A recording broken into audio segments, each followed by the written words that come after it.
So as we pick up with Avengers Disassembled Part 2, what we're going to see with this story is the fallout of Tony Stark's actions. That is to say, how it was that his presumed drunken nature begins to take its toll on the relationship that he has with the Avengers, as well as the government and the world's relationship with the Avengers.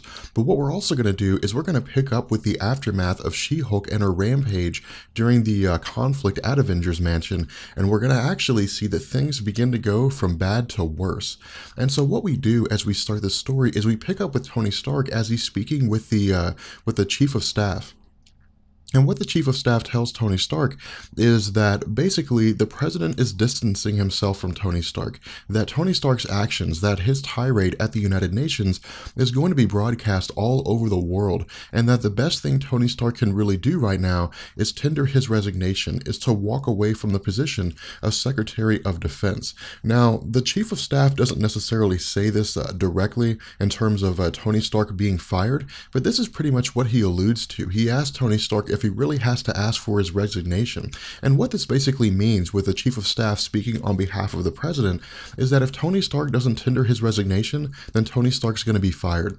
And so what happens here is we see that as Tony Stark is speaking with the Chief of Staff, that he says that he has to leave because there's an emergency at Avengers Mansion that requires his attention. And so he dons his Iron Man armor and he immediately takes off. From here, we pick up with She-Hulk, and again, we're continuing with She-Hulk's rampage at Avengers Mansion, where she's going against Captain America, as well as other Avengers. And what takes place here is basically Captain America doing what he can using his shield to keep his physical body protected, because again, at this point, She-Hulk possesses a vast amount of strength in a fully enraged state, more so than most any of the Avengers would be able to go against. We of course see that Kelsey Lay, that Lionheart, or I guess the previous iteration of a new version of Captain America is doing, or I'm sorry, of Captain Britain is doing what she can to try to stop She-Hulk, but with the sword of might, she's really still not able to do much against She-Hulk's onslaught. And so as things continue with She-Hulk going on her rampage, we eventually see that while characters like Clint Barton are trying to talk her down, while other Avengers are trying to get her to calm down, that ultimately it's Iron Man who arrives on the scene and is able to presumably knock her unconscious. And so what Iron Man does alongside Hawkeye is they take their attention away from She-Hulk and they start focusing on Captain America. And what Hawkeye asks Iron Man is whether or not he can lift this giant vehicle off of Captain America to see what's going on with Captain America underneath.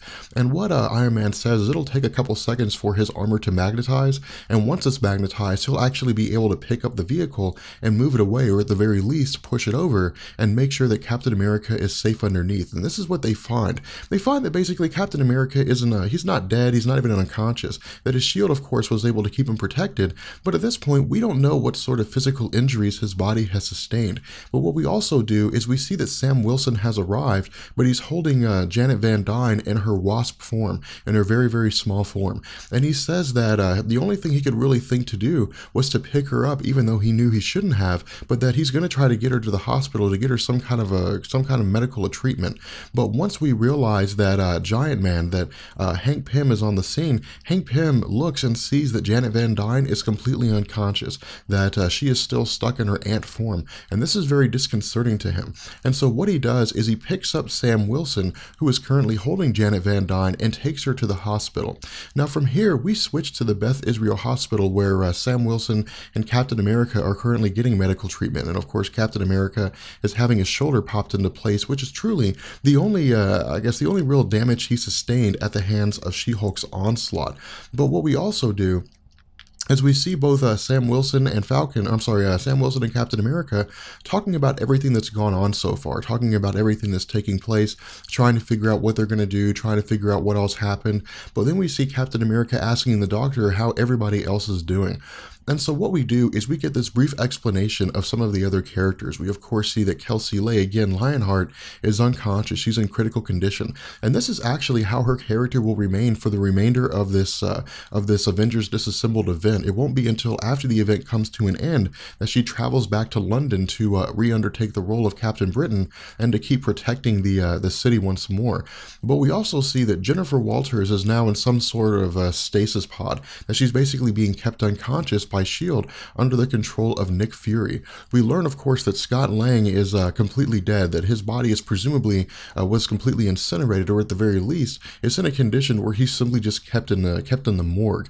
And we, of course, see that the Vision's body has been ripped in half at the hands of She-Hulk, and his body appears to be kept in some kind of a warehouse. Now, from here, we switch to Hank Pym and to Janet Van Dyne, and this is a very important moment with Hank Pym, and the reason why is because Hank Pym is not only telling us that because of Janet Van Dyne's small form, the doctors can't operate on her, and that he's basically been sending the doctors all the schematics and all the blueprints and all the information that he has involving her physical structure, as well as all the information that he has about her, but he begins to talk to her, begins to basically speak with her about his life and his perception of her with regards to them being divorced.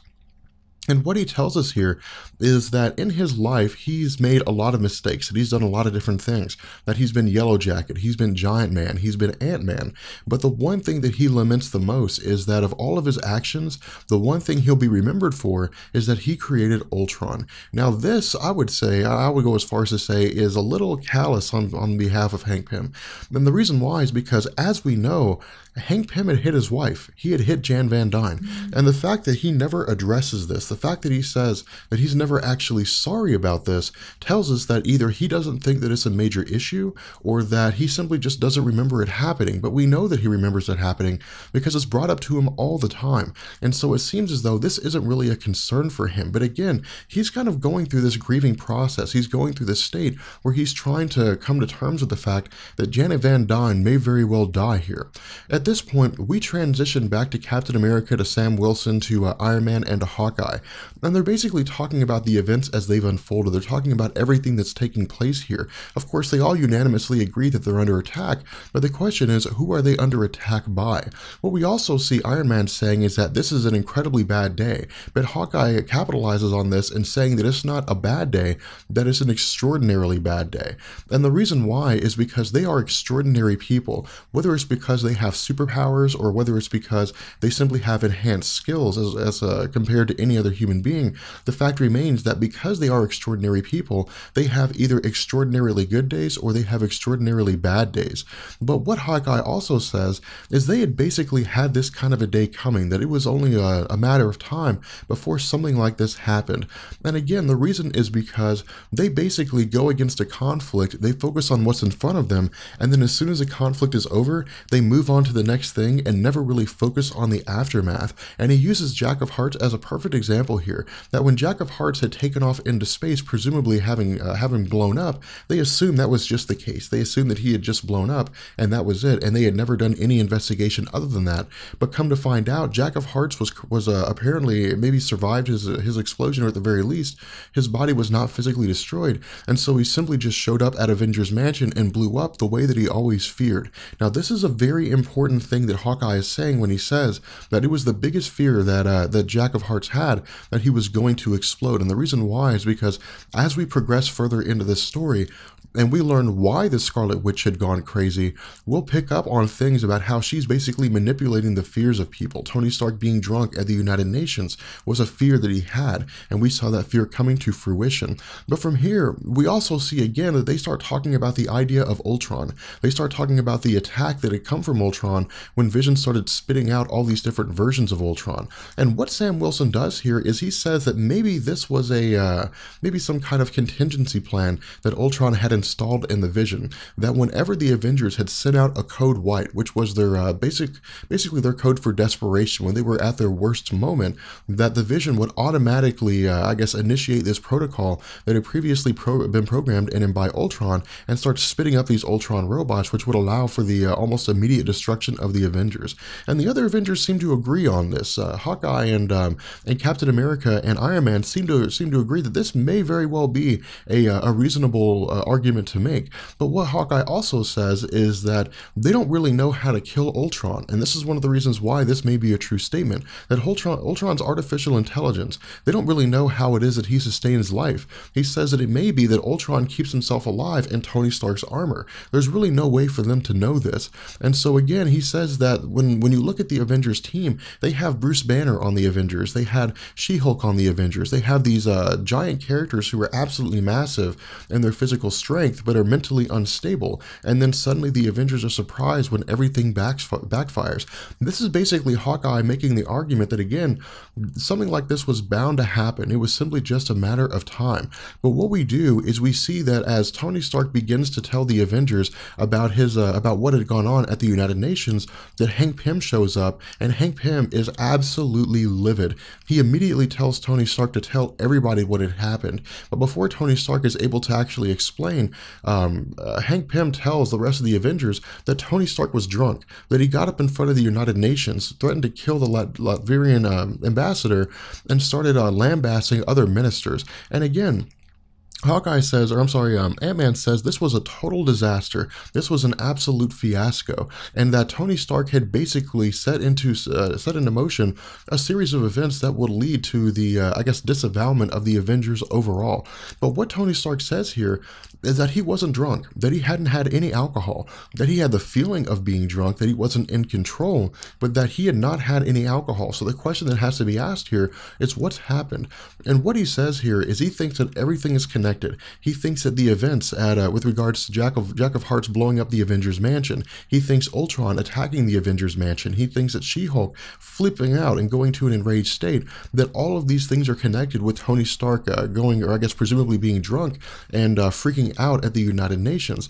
But nobody seems to believe him. It seems as though no one really thinks that he's telling the truth. And to a degree, the Avengers have a basis for this, and the fact that, of course, with stories like Demon in a Bottle and with Iron Man's past, he has consistently been a person that has turned to alcohol whenever things got too stressful. Now, Captain America steps up and says that he believes him, and while Sam Wilson says that he follows Captain America here, Sam Wilson doesn't really say that he believes Iron Man. He doesn't really say that he thinks Iron Man is telling the truth. And of course, Hawkeye is quite adamant in his stance that he thinks that that Iron Man was drunk. He talks about how Hawkeye's dad was an alcoholic, and that again, one of the things that alcoholics constantly say is that they're not drunk, that they can stop drinking at any time.